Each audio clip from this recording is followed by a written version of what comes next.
¿Fue la Guerra Civil Española un banco de pruebas de la Segunda Guerra Mundial? ¿Fue un laboratorio para desarrollar estrategias? ¿Sirvió de entrenamiento a militares? ¿Un campo de tiro para probar armas? ¿Significó el prólogo de una nueva forma de hacer la guerra?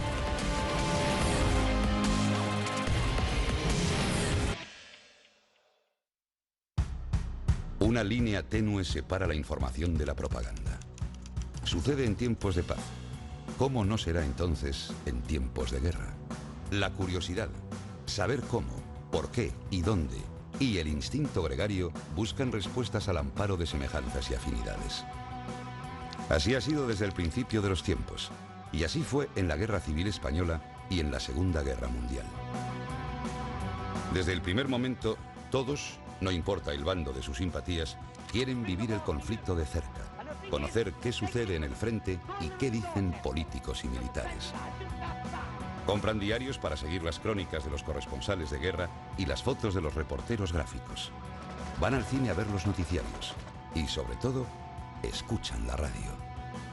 Antes de la Guerra Civil, la radio no se había utilizado en ningún conflicto y aquí sí se utiliza como un arma de moral y de propaganda que digamos, tiene una trascendencia que yo creo que se ha estudiado poco. La comunicación durante la Primera Guerra Mundial estaba sobre todo en manos de la prensa y los carteles. La opinión pública jugaba un papel decisivo y los gobiernos sabían que la censura y la propaganda eran armas bélicas indispensables. En los escasos 20 años que separan el fin de la Gran Guerra y el inicio del conflicto español, la propaganda encontró en el cine y la radio una extraordinaria caja de resonancia. Las ondas llevaron las noticias hasta los rincones más alejados y las pantallas acercaron la crudeza de la guerra con imágenes nunca vistas. Escritores, artistas, intelectuales y cineastas estuvieron presentes en la guerra española y la mundial, justificando ideologías y describiendo sacrificios y penalidades. Pasados los años, la radio mantuvo su influencia y el cine incrementó la suya.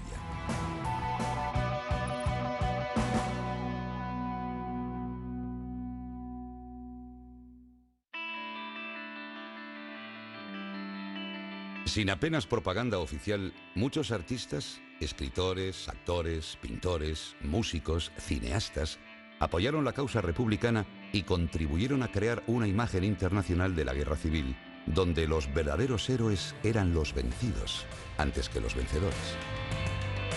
Pero no fue así al principio. La batalla inicial de la propaganda la ganaron los nacionales.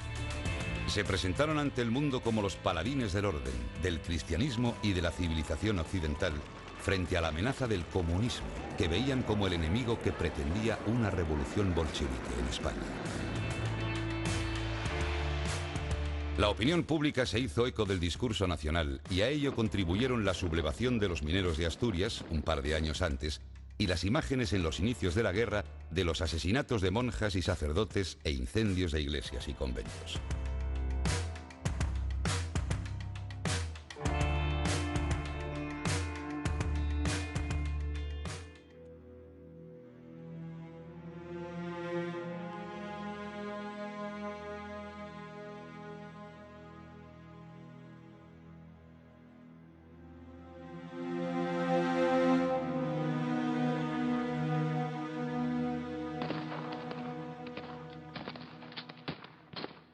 La República tuvo las grandes ciudades, con lo cual tuvo los sitios donde hubo corresponsales, fotógrafos, cónsules, diplomáticos, etc. Mientras los crímenes de los rebeldes no se veían.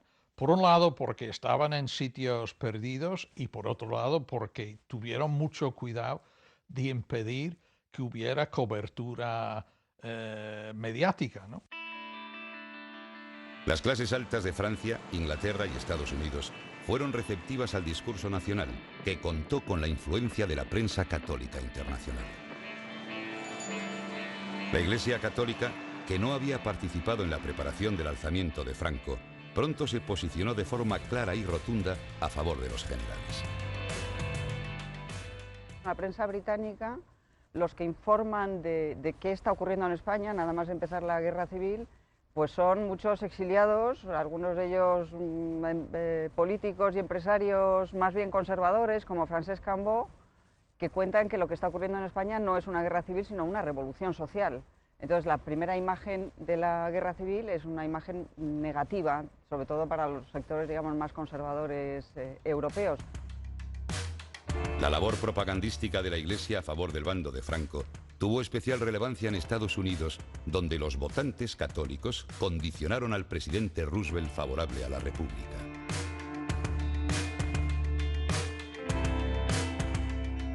¿Y por qué Roosevelt, cuya mujer, Eleanor Roosevelt, presidía un comité de ayuda a la República, mira para otro lado? Porque Roosevelt necesita el voto católico, conservador, que está abrumado por lo que fue el gran tema de la propaganda exterior de ambos bandos, la persecución religiosa o la no persecución religiosa. El patriarca de los Kennedy, Joseph, fue quizá el personaje más destacado en la movilización de los congresistas americanos a favor de Franco. Influyente y poderoso empresario con aspiraciones políticas, llegó a ser embajador en Londres, además de líder y orgullo de la comunidad irlandesa católica de Estados Unidos. Roosevelt mantuvo su posición a pesar del hecho de que él personalmente favorecía a la República, mantuvo su política porque había toda clase de complicaciones políticas con eso, y no meramente como consecuencia de una presión católica. Ahora está claro que la mayor parte de la opinión católica, los líderes de los laicos más importantes, los líderes de la Iglesia, estaban a favor de los nacionales. Frente a la activa propaganda del bando nacional, la causa de la República no encontró proyección internacional. La que en estos momentos sostiene el pueblo español es la lucha por la paz. En aquel momento, los argumentos de la República carecían de atractivo para el gran público y el mensaje era siempre el mismo. Los generales rebeldes se habían alzado contra el gobierno legítimo democráticamente elegido en febrero de 1936.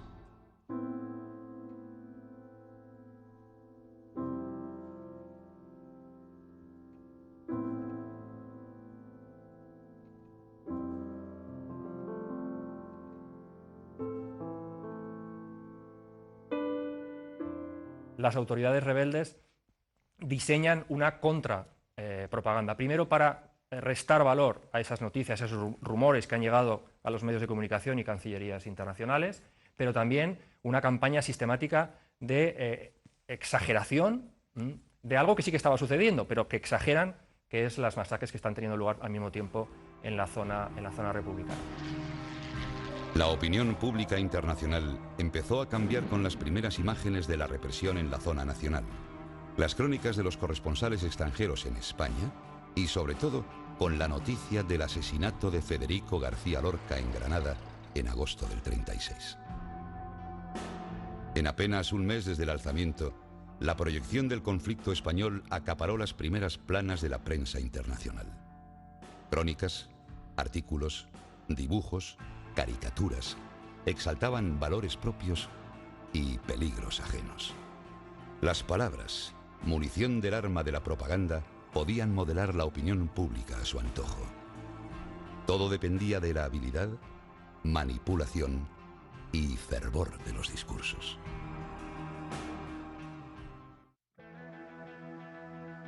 Y de la palabra impresa a la palabra en las ondas que llevaban información y propaganda al frente y a la retaguardia. 1 millón de españoles escuchaban ya la radio en 1936. Puede afirmarse con absoluta firmeza que la radio española fue un campo de experimento extraordinario. La creación de radios locales fue tal, había aproximadamente 400 emisoras funcionando, había casi 1 millón de oyentes y fue el laboratorio donde copiaron las potencias europeas. A las 9 de la noche del 18 de julio de 1936, quienes sintonizaban en Sevilla la popular emisora de Unión Radio, escuchaban atónitos al general Queipo de Llano informando de un golpe de Estado.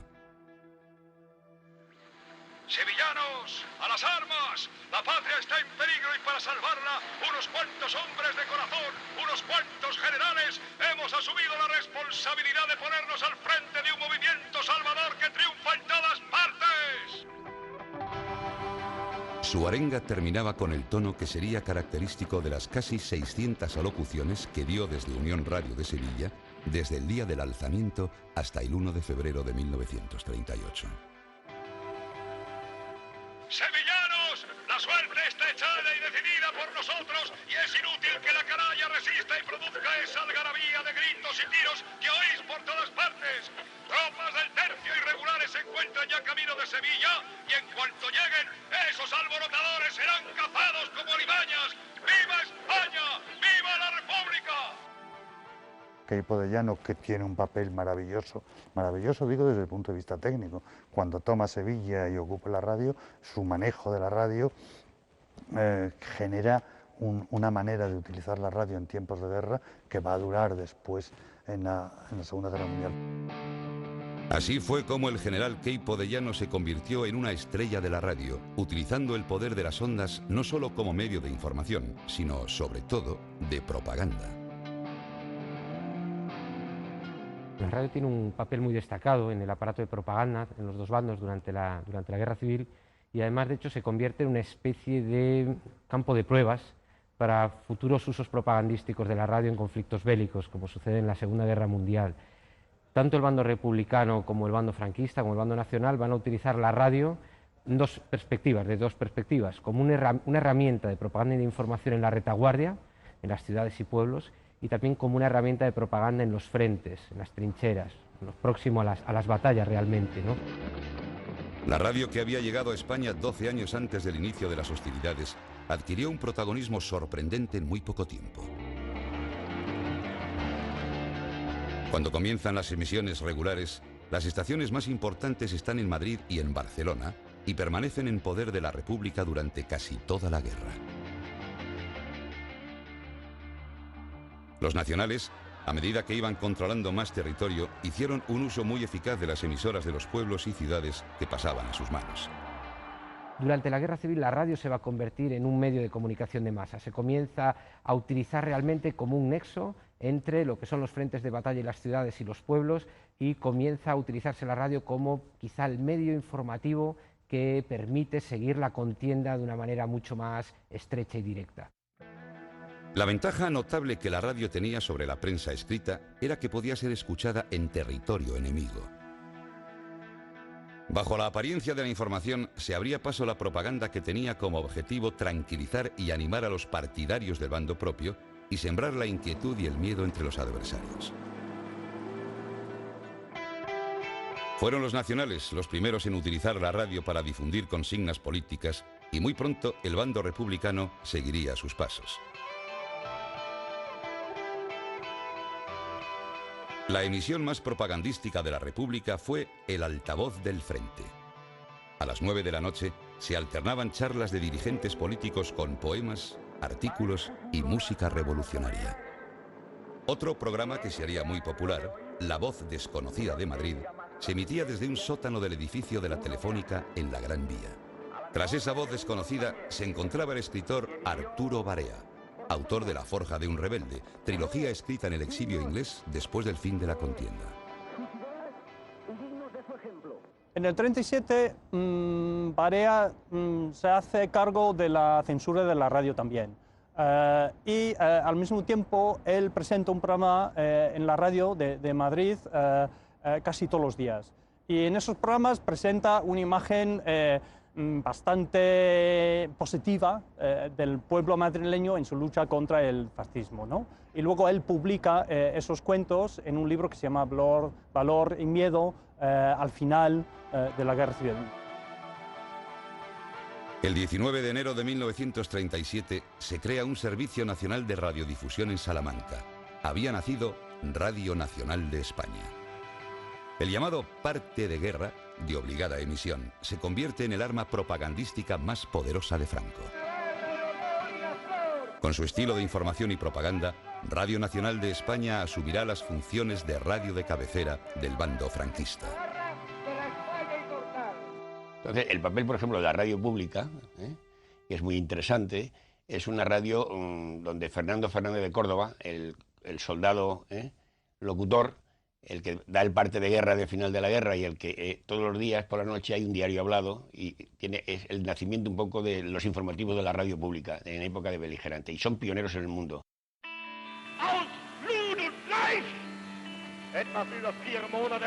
El papel estelar de la radio en la Guerra Civil Española adquirió protagonismo destacadísimo durante la Segunda Guerra Mundial, gracias al avance tecnológico que permitió el aumento de las distancias que cubrían las ondas. Algunos españoles exiliados aprovechan la experiencia habida en España para seguir participando de la propaganda radiofónica durante la Guerra Mundial. Arturo Barea dará más de 900 charlas a través de la BBC bajo el seudónimo de Juan de Castilla. La Segunda Guerra Mundial lo que hace de nuevo es un trabajo de propaganda, porque para él forma parte de la lucha antifascista, ¿no? Y en esas charlas de nuevo habla de la valentía del pueblo, en este caso inglés, en su lucha contra el fascismo. La información y la propaganda viajaban en el éter hasta las retaguardias más alejadas del frente enemigo. Una quinta columna.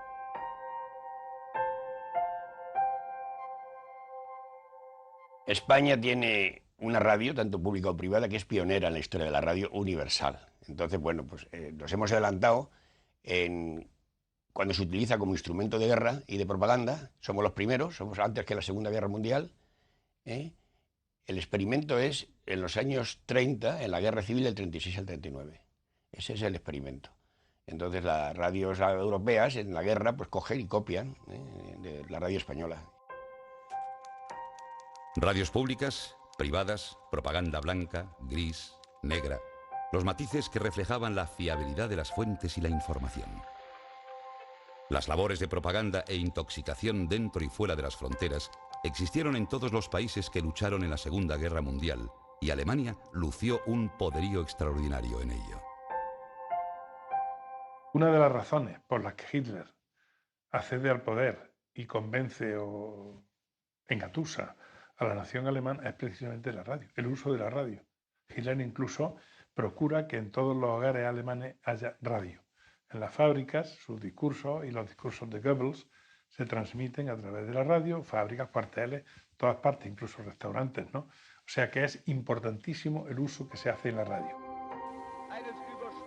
El maquiavélico Goebbels llevó la propaganda política a niveles de popularidad inimaginables hasta el momento.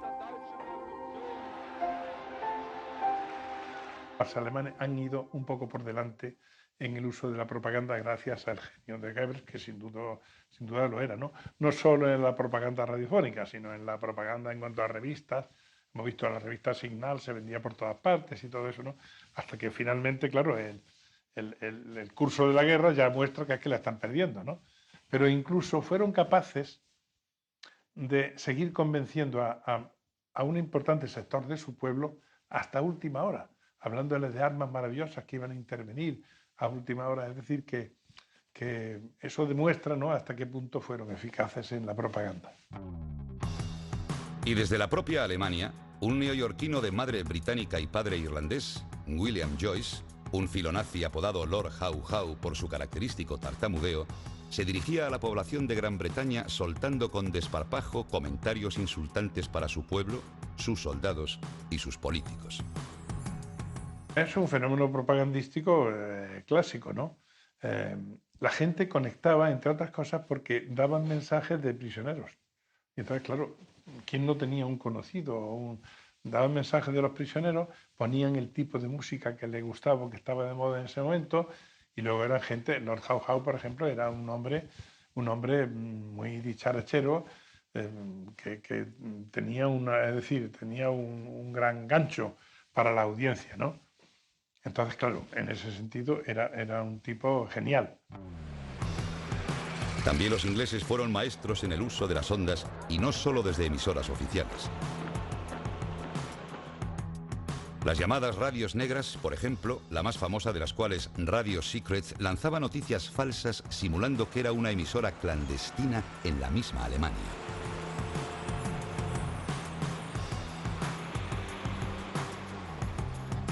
Oficiales o clandestinas, el objetivo era el mismo: desinformar, desanimar e intoxicar al enemigo. Axis Sally hacía lo propio con sus compatriotas estadounidenses en Europa a través de su programa Hogar, Dulce Hogar. A la vez que emitía la música favorita de los soldados, los instaba a abandonar la lucha y no dudaba en insultar a los políticos, con mención especial a Roosevelt. Tras la victoria aliada, el uso de las ondas con fines bélicos se juzgó y condenó con severidad. La Rosa de Tokio, norteamericana de origen japonés muy activa en emisiones radiofónicas para desanimar a las tropas estadounidenses en el Pacífico, y Axis Sally fueron condenadas a penas de cárcel tras la guerra. Mientras que William Joyce, Lord Howe Howe, fue condenado a muerte por traición y ejecutado en 1946. El poder de sugestión de la palabra, combinado con el efecto altavoz de la radio, puede llevar a las masas al delirio. El pánico colectivo desatado por la emisión radiofónica de La Guerra de los Mundos de Orson Welles en 1938 lo dice todo. La Guerra Civil Española atrajo a un gran número de periodistas extranjeros que contribuyeron a crear una profesión que pronto se convertiría en mítica: los corresponsales de guerra. Muchos trabajaron en la guerra española desde la primera línea de los campos de batalla y pagaron con su vida el empeño. Otros mostraron los trágicos efectos de la guerra sobre la población civil.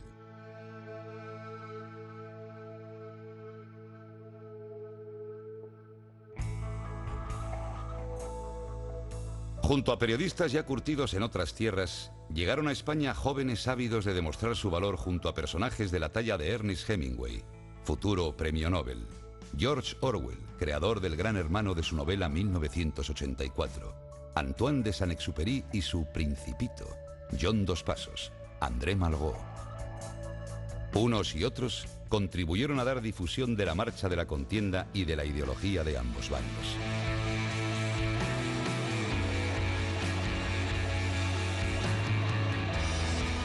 Pues los corresponsales extranjeros juegan un papel muy importante a la hora de entender el conflicto en España, porque al inicio del conflicto, España para muchos países europeos es un país muy poco conocido, porque desde el 98, desde el desastre del 98, es un país básicamente que no había salido en las noticias. Entonces, al principio, todo el mundo tira de la leyenda negra o del mito romántico para poder entender un poco lo que está pasando en España. Entonces los corresponsales juegan un papel muy importante porque lo que ofrecen es un testimonio directo y personal.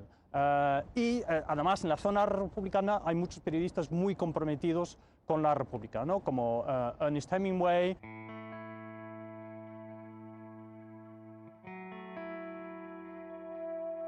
Mientras la profesión de corresponsal de guerra adquiría un hálito romántico, multiplicando el efecto emocional de los combates, también se hacía más peligrosa en el frente y en las ciudades a causa de los bombardeos.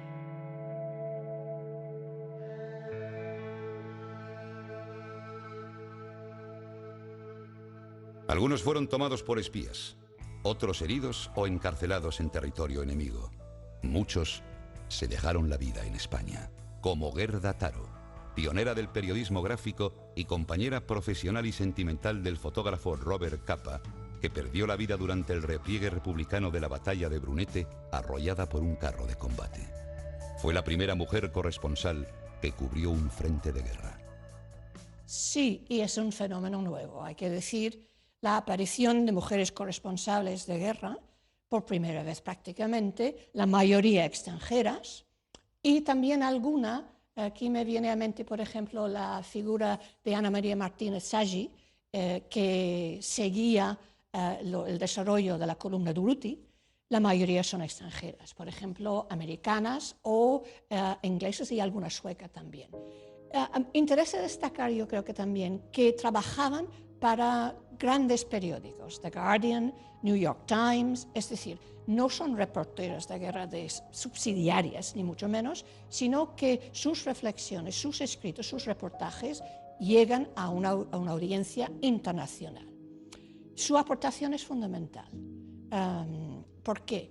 Porque ven otros aspectos de la guerra no solamente lo que representaría o la diplomacia o la estrategia militar, sino los destrozos de la guerra, de los bombardeos en algunos casos. Gellhorn, que está en los frentes, ellos van a los frentes y explican no solamente los hechos heroicos, que parte es esto, pero también el hambre, las ratas, la subsistencia, ¿no? O, por ejemplo, lo que pasa en una ciudad o en las ciudades bombardeados. En ambas zonas, los despachos de los corresponsales estaban sometidos a la censura. Si en el bando republicano la censura era molesta, en el nacional podía ser peligrosa. Mientras los republicanos expulsaron a un solo corresponsal, en la zona nacional fueron 30, además de 8 encarcelados y uno, el francés Guy de Traversary, fusilado antes de que su periódico pudiera hacer nada por impedirlo. Ernest Hemingway y Martha Gellhorn, Virginia Coles, Herbert Matthews, Jay Allen, Harold Cardoso, George Steele, Kim Philby, simpatizantes de uno u otro bando, tuvieron gran influencia en la visión que en Estados Unidos, Inglaterra y Francia se tendría sobre la guerra de España.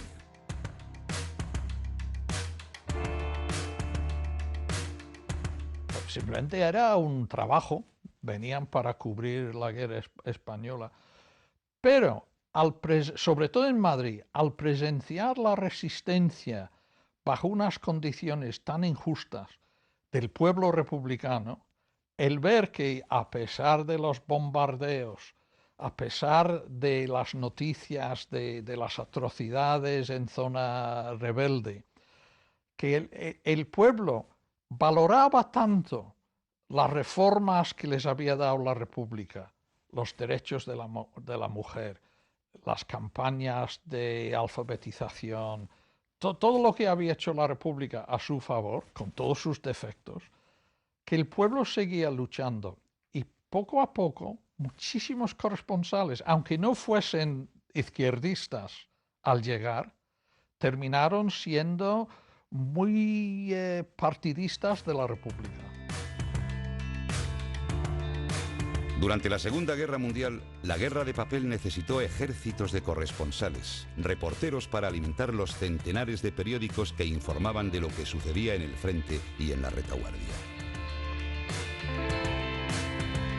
Y de alguna manera también se ha dicho que algunos corresponsales de guerra aprendieron en la Guerra Civil Española lo que luego desarrollaron también durante la Segunda Guerra Mundial. Los fotógrafos, la prensa gráfica, la información en fotografías, bueno, todos conocemos, ¿no?, las fotografías de capa, pero también hay magníficos fotógrafos españoles como Centelles, que, bueno, que ofrecieron, bueno, pues esa imagen de la guerra que era fundamentalmente movilización, para mantener durante una guerra tan dura el ánimo un poco alto. Alemania organizó muy pronto las llamadas compañías PK, formadas por reporteros, operadores de radio y cineastas, que realizaban reportajes y noticiarios para informar de lo ocurrido en los frentes y mantener alta la moral de la población civil. Los aliados desarrollaron una enorme y valiosa información sobre el conflicto a través de grandes agencias de noticias como Associated Press. Tanto las transmisiones radiofónicas como la presencia de periodistas, fotógrafos y cineastas en la primera línea de combate hicieron de la Segunda Guerra Mundial un evento seguido minuto a minuto en todos los hogares de la Tierra.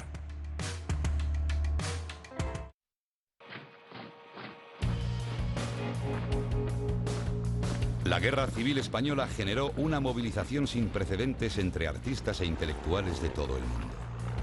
Para muchos, en el conflicto español estaban en juego la democracia y la libertad frente al nazismo y el fascismo. En el contexto internacional, yo diría que una mayoría de los intelectuales se ponen al lado de la República, ¿no? Y eso se debe en parte, por ejemplo, a la gran obra de Picasso, Guernica, y el impacto impresionante de esa obra se debe a la obra de Ernest Hemingway como periodista aquí en España, y luego con su novela del año 40, ¿Por qué doblan las campanas? Dos acontecimientos de carácter cultural influyeron decisivamente en la imagen positiva de la República Española: el Congreso de Escritores Antifascistas y el Guernica de Picasso. El Congreso de Escritores Antifascistas fue un enorme aldabonazo mundial en defensa de la República. Participaron en el Congreso escritores, intelectuales y artistas progresistas de todas las tendencias. Novelistas como Malraux, Hemingway o Ehrenburg. Poetas como el fundador del dadaísmo Tristán Tzara. Españoles como Antonio Machado, Rafael Alberti y Miguel Hernández. O los americanos Pablo Neruda, Octavio Paz y César Vallejo. Todos ellos convirtieron con su sola presencia el Congreso en un gran acto de propaganda del bando republicano.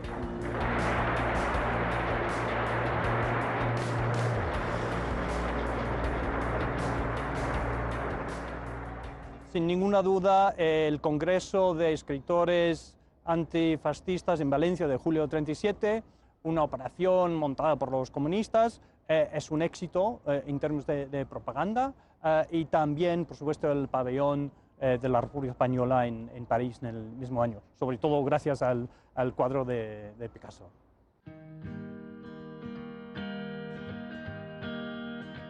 El Guernica, un grito de denuncia del bombardeo de la Legión Cóndor sobre la ciudad vasca, fue la verdadera sensación de la exposición internacional que se celebró en París en mayo de 1937. El pabellón español reunía varias obras de arte de destacados artistas. Entre ellas, la escultura de Alberto Sánchez, El pueblo español tiene un camino que conduce a una estrella, que hoy se puede ver delante de la fachada del Museo Reina Sofía de Madrid.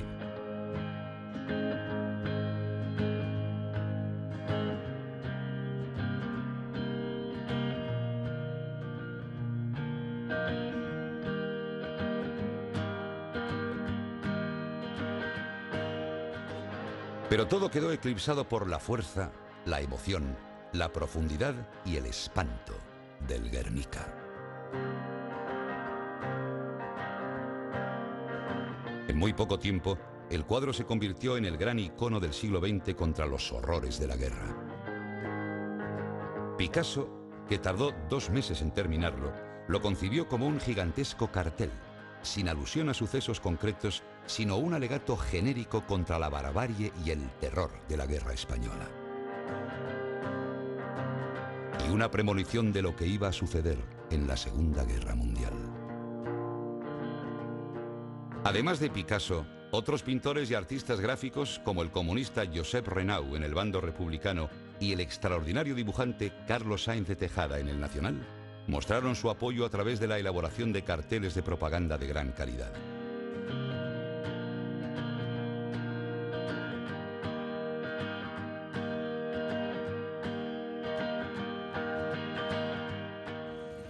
Los nacionales, influidos por la estética nazi, hicieron hincapié en lemas como la unidad de España o la defensa de la religión católica, mientras que los republicanos, en la estela de la Revolución Soviética de 1917, proclamaban conceptos como la defensa de la educación, la disciplina y la lucha contra el fascismo.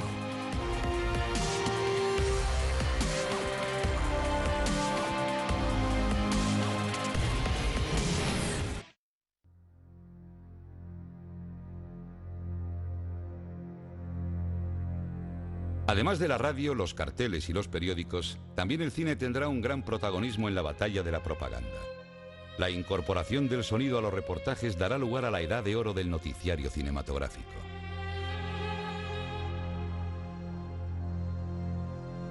Gracias a los noticiarios que se exhiben en miles de salas de todo el mundo, millones de espectadores vivirán de cerca primero la Guerra Civil Española y después la Guerra Mundial.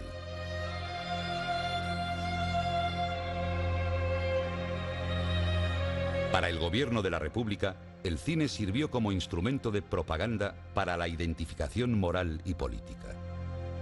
Se importaron películas muy ideológicas procedentes de la Unión Soviética, como El acorazado Potemkin, y se produjeron noticiarios como Todo el poder para el gobierno. A su vez, anarquistas y comunistas produjeron sus propios noticiarios cinematográficos. Partido Comunista de España, con su emblemático España al Día, que llegó a realizar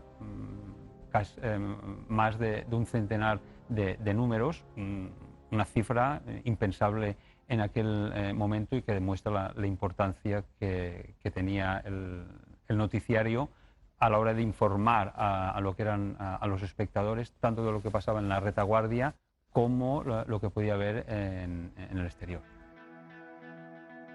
Algunas de las películas que se rodaron para la propaganda exterior se hicieron con artistas extranjeros que venían a España de forma voluntaria. André Malraux, por ejemplo, dirigió La Sierra de Teruel, con diálogos de Max Aub y música de Darius Milhaud, basada en su experiencia con la aviación republicana que recogió en su novela L'Espoir.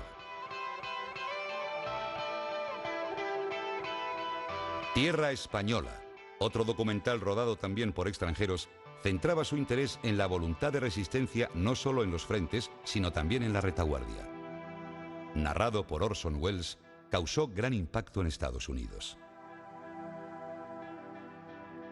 A nivel cinematográfico extranjero, lo que podríamos considerar de máxima importancia por la difusión y el impacto que tuvo sería la presencia del director holandés Joris Ivens, que vino a nuestro país a rodar un documental que posteriormente fue Tierra Española, de Spanish Earth, que contó en un primer momento en el guión con John Dos Passos, por motivos ideológicos lo abandonó, y intervino finalmente Ernest Hemingway, el futuro premio Nobel.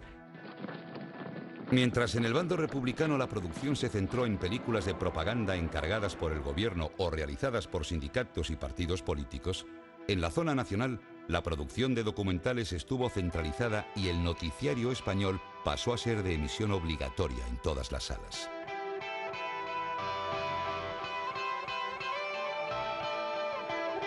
Lo curioso es que en el bando nacional se rodaron, en cambio, muchas películas de ficción de corte popular como El genio alegre, Carmen la de Triana, El barbero de Sevilla o Suspiros de España. Todas estas películas, con Benito Perojo y Florian Rey a la cabeza, se rodaron en Berlín, en los estudios de la UFA, la gran productora alemana que Goebbels controlaba desde 1933 y había convertido en la pieza clave de la propaganda nazi. Tal como la utilizó, el propio Goebbels la hundió posteriormente, provocando la huida a Hollywood de gente como Fritz Lang, Douglas Sirk o Billy Wilder. La guerra civil despertó una gran curiosidad en el extranjero y a España llegaron prestigiosos cineastas que destacarán luego por sus trabajos durante la Segunda Guerra Mundial. Ivor Montagu, Joris Ivens y Roman Carmen. A nivel cinematográfico también tenemos que la Guerra Civil Española despierta un interés a nivel internacional y son varios los operadores y directores cinematográficos que vienen a nuestro país para rodar una serie de imágenes con la intención después de transmitirlas, exhibirlas en sus países y informar de lo que estaba sucediendo en España. Tras el estallido de la Segunda Guerra Mundial, todos los países implicados produjeron documentales de propaganda, muchos de ellos de gran calidad. Su objetivo, mantener la moral propia y desmoralizar al enemigo exterior. Ya antes de la guerra, había aparecido en Alemania un verdadero genio de la propaganda, Goebbels, probablemente el primer político que consideró el cine como un instrumento de enorme eficacia. Por lo que se refiere a la Alemania nazi, la obra cinematográfica tendría dos aspectos fundamentales. Una, el caudillaje hacia el líder, Adolf Hitler, y el segundo sería la superioridad de la raza aria que estaba destinada a gobernar el mundo.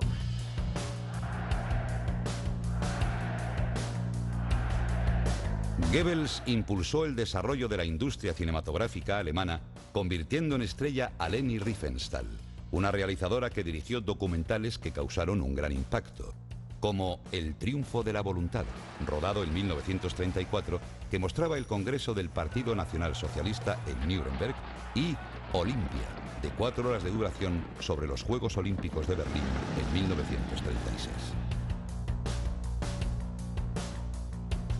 Durante la guerra, la propaganda alemana centró en el antisemitismo y el anticomunismo los dos tópicos preferidos para sus virulentas campañas políticas.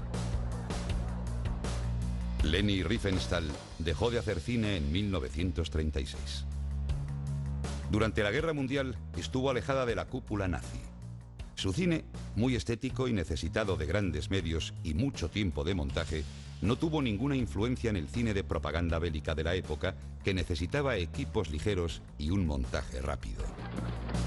La producción documental de Inglaterra destacó especialmente por transmitir a la martirizada población civil los ánimos necesarios para resistir ante los bombardeos alemanes y ante unas condiciones de vida realmente difíciles por el frío y la escasez de alimentos. En la Unión Soviética, Stalin decidió que la producción cinematográfica, tanto documental como de ficción, se centrara en destacar la unidad nacional y el patriotismo de sus habitantes frente a la agresión exterior para ganar lo que se llamó la Gran Guerra Patria. Hollywood también desarrolló para el bando aliado durante la Segunda Guerra Mundial un cine de propaganda con el que trataban de convencer tanto a la población civil como a los soldados de lo importante que era combatir en la guerra, destacando la crueldad de las tropas alemanas y japonesas.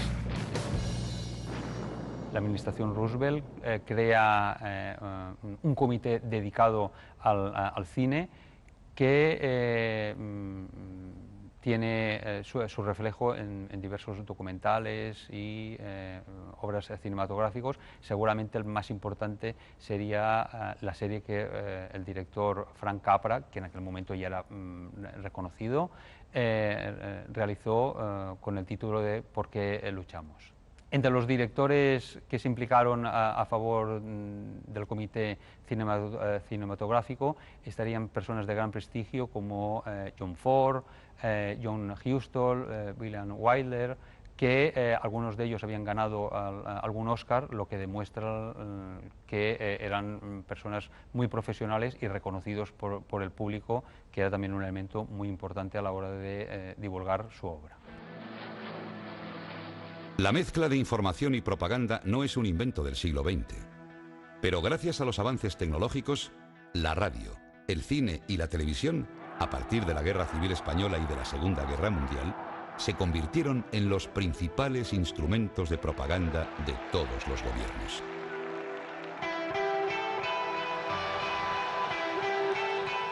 Lo encontramos también en la movilización completa de recursos también culturales y propagandísticos. Nunca se han producido unas campañas de propaganda como las que se empiezan a ver ya desde el principio de la Guerra Civil. Campañas de propaganda basadas en la justificación de la propia acción bélica por cada uno de los dos combatientes y en la anatemización sistemática del contrario.